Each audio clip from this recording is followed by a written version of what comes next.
ამ შეხვედრას ეფელსის მოთამაშეები დაიწყებენ, შეგვიძლია უკვე გუნდების შემადგენლობებზე გადავიდეთ, თქვათ ის რომ გარკვეული საკადრო პრობლემები არის ეფელსის შემადგენლობაში დღეს, რადგან მხოლოდ 7 მოთამაშეა შემადგენლობაში და კესეუს ექნება ამტიშვილი 12 ნომრით ნიკა კინწურაშვილი 20 ნიკა გულურდავა. აქ არის ეპიზოდი და პირველივე მცდელობით გოლის გატანას აკეთებენ თაისი რუსთავის წინააღმდეგ, როგორც ითხარით 20 ნოემბერს გასული კალენდარული წლის 22 აქვს PSP-ს და 21 დინამო თბილისს. დღეს დინამოს ელის შეხვედრა არმიასთან, ხოლმე სენსაცია და ესეთი მოულოდნელობა, რომ ფუტზალის ლიგის გამარჯვებული გახდეს ისეთი შემდეგ უკვე განახლდება ფუტზალის ლიგა მარტის დასაწყისში. მარტში არაერთი შეხვედრა გვაქვს, შემდეგ უკვე განახლდება ფუტზალის ლიგა მარტის დასაწყისში. მარტში არაერთი შეხვედრა გვაქვს. აქ ულამაზესი რა თქმა უნდა უფრო სასიამოვნო საცქერია, აქ შეიძლებოდა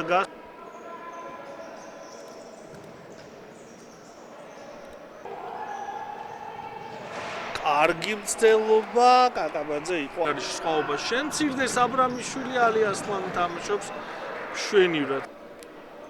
უნდა გაითამაშონ ბურთი, პირდაპირ დარტყმა არ შეიძლება მოიხსენებათ, გაითამაშეს, დაარტყეს და უნდა გაითამაშონ ბურთი, პირდაპირ დარტყმა არ შეიძლება მოიხსენებათ, გაითამაშეს, დაარტყეს და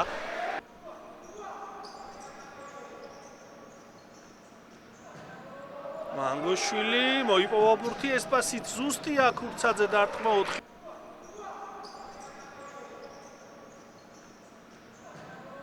მანგოშვილი მოიპოვა ბურთი, ესპასით ზუსტია ქურცაძე დარტყმა 4.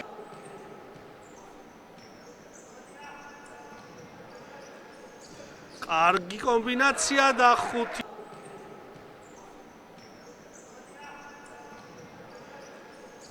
კარგი კომბინაცია და 5. მამუკა სიდამონიძე გახლავთ მესამე არბიტრი დღევანდელი შეხვედრისა. აქ არის კარგი შანსი და გადის კიდევ ერთი გოლი. მამუკა სიდამონიძე გახლავთ მესამე არბიტრი დღევანდელი შეხვედრისა. აქ არის კარგი შანსი და გადის კიდევ ერთი გოლი. აქ მონოსელიძე თამაშობს ძალიან კარგად, დარტყმა და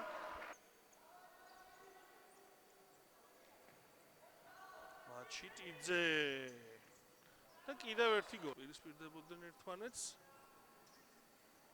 ეფელსისთვის ის 2-3 წუთიანი მონაკვეთი იყო კარგი. აქ მაჩიტიძე სვანია ქურცაძე, თითქოს აქ არის შანსი რომ დასრულდეს ეს ეპიზოდი.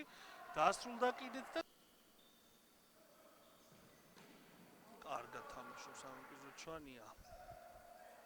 წერეთელი ისევ სვანია. გავიდა ეს პასი ქურცაძე და კიდევ ერთი გოლიც გავიდა. არც ერთი გაშვება.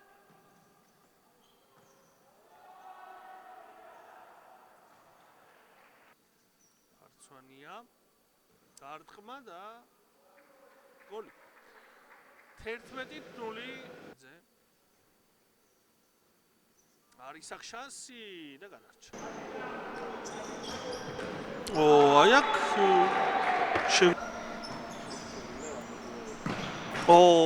კარგი ეპიზოდი იყო. შეუძლია ასეთ შთაბეჭდილება რჩება ნამდვილად.